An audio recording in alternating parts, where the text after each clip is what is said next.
La colère d'un homme patient, qui sort aujourd'hui, est le premier film d'un comédien espagnol, Raúl Arevalo, découvert notamment par Almodovar. C'est le portrait d'un homme qui attend 8 ans pour se venger d'un crime que tout le monde a oublié.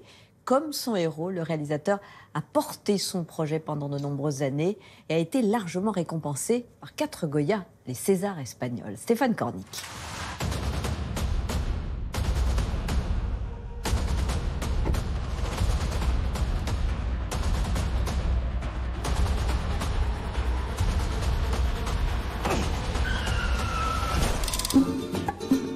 Récompensé par 4 Goya en Espagne, La colère d'un homme patient est un premier film réussi de l'acteur Raúl Arevalo, que l'on a pu voir récemment dans le brillant thriller La Isla Mínima, la comédie loufoque d'Almodovar Les Amants passagers et la tragédie amoureuse Balada Triste.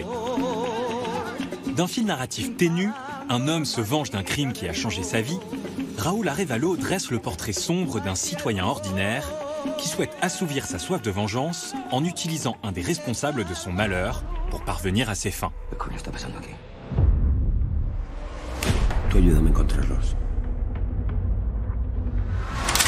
Une histoire coécrite avec un psychologue pendant 8 ans. Le film n'a pas une histoire très originale. L'originalité est plutôt dans la manière de la traiter. Et ce qui m'intéressait le plus était la relation entre les deux personnages principaux. Alors qu'ils se haïssent et ont des natures très différentes, ils sont contraints de cohabiter. Un film qui prend aux tripes et où règne l'amertume. L'idée de faire un film sur la vengeance m'intéressait beaucoup et surtout de faire un film sur la violence. Une violence très crue, sèche, réaliste et tenter de fuir une violence esthétisante qu'il y a au cinéma. Une atmosphère rude mais réaliste dont il rend compte par son choix des lieux. Ordinaire, périphérique et surtout en choisissant une caméra mobile et en pellicule 16 mm. Pour une raison esthétique et surtout pour une raison narrative, je voulais que le film soit sale, qu'il y ait cette crudité, que l'on voit le grain du 16 mm, qui ne se retrouve pas dans les films numériques, peu importe les filtres que l'on utilise. Avec une violence directe, La colère d'un homme patient s'inscrit dans un genre établi, le film de vengeance ou vigilante, qui connut son heure de gloire dans les années 70-80 et continue d'inspirer aujourd'hui. Mais les références du jeune réalisateur sont diverses. Elles sont très différentes et chacune pour un aspect.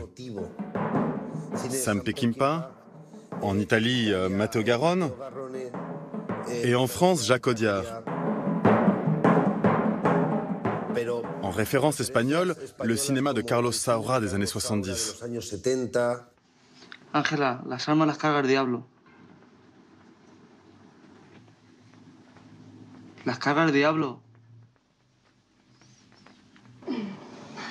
Vivre vite de Carlos Saura fait partie, avec des films d'Eloy de Iglesia, d'un genre de cinéma qu'on appelait le cinéma kinky des années 70.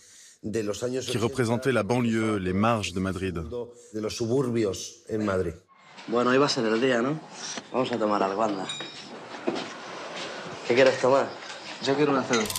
La vie du quartier, où il va, les parties de cartes, les visages des gens, ou la chanson que chante la fille dans le film, ce sont des choses qui doivent beaucoup à ce cinéma.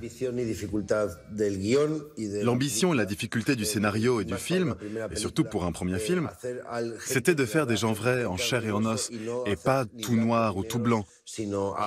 Travailler sur les nuances.